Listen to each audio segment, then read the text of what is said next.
All of this stems from the seismic shock that was delivered by the Indian voters, but who did give the BJP and its allies a mandate, not a seismic one, but at least a decisive one, to the BJP and its allies to lead a successive third term at the center. But remember, this mandate is not enough for Narendra Modi's BJP to be seated in government on its own. The party has failed to win 272 to form a government on its own, so now the Prime Minister is said to be the head of a coalition government without an absolute majority for his individual party. His new cabinet, if all goes right, will take shape on the 8th of June, and ahead of the oath-taking ceremony, the Prime Minister has tendered his resignation to the President. Draupadi Murmu has accepted it, but has requested Narendra Modi and the Council of Ministers to continue as caretaker ministers till the new government assumes office. 1962 के बाद पहली बार कोई सरकार अपने 2 कार्यकाल पूरे करने के बाद तीसरी बार वापस आई है। राज्यों में जहां भी विधानसभा के चुनाव हुए, वहां पर एनडीए को भव्य विजय मिली है। चाहे वो अरुणाचल प्रदेश हो, आंध्र प्रदेश हो, उड़ीसा हो या फिर सिक्किम। और इन राज्यों में कांग्रेस का सुपड़ा साफ हो गया है।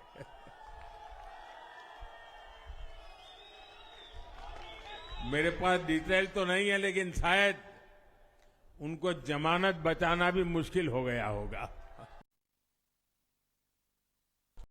21वीं सदी के भारत को आगे बढ़ना है तो उसे करप्शन पर भी लगातार तेज प्रहार करना ही होगा।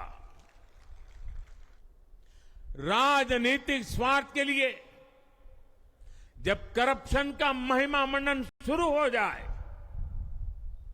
और इसमें निर्लज्जता की सारी हदें पार हो जाए, तब करप्शन को बहुत ताकत मिल जाती है।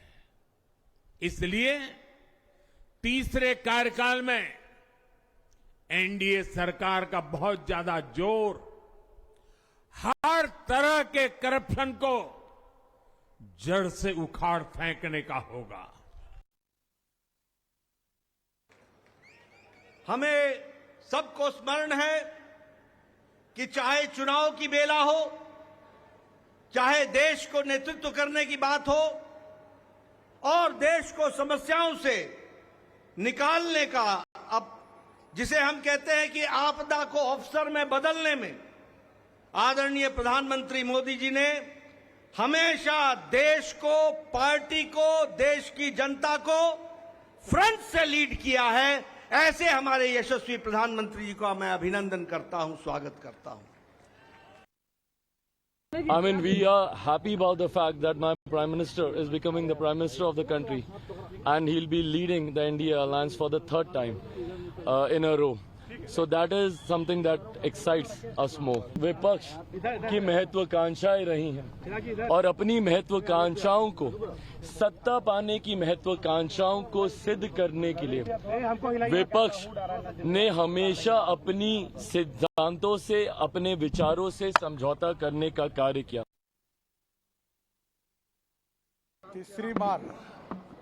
तीसरी बार जनता ने मेरे ऊपर विश्वास व्यक्त किया है और फिर से एक बार देश के लिए काम करने का मौका दिया है। निश्चित रूप से इसका उपयोग हमारे देश के विकास के लिए जो भी हो सकता है वो मैं करने की कोशिश करूंगा। और जिस जनता ने मुझे तीसरी बार फिर से विश्वास दिया उसके प्रति मैं बहुत बहुत धन्यवाद दूंगा। मोदी सरकार 2.0 की आखिरी कैबिनेट की बैठक करने के बाद प्रधानमंत्री नरेंद्र मोदी सीधे राष्ट्रपति भवन पहुंचे थे, जहां पर प्रधानमंत्री ने राष्ट्रपति से मुलाकात की।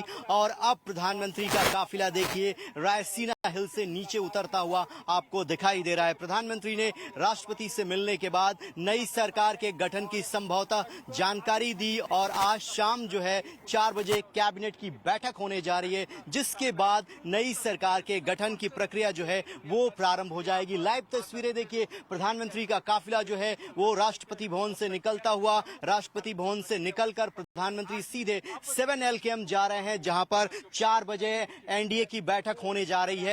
और ये काफिला जो है राष्ट्रपति भवन से निकला है और संभवतः यही जानकारी दी जा रही है कि प्रधानमंत्री नरेंद्र मोदी ने राष्ट्रपति से मिलकर अपने नई सरकार की गठन के बारे में जानकारी दी है।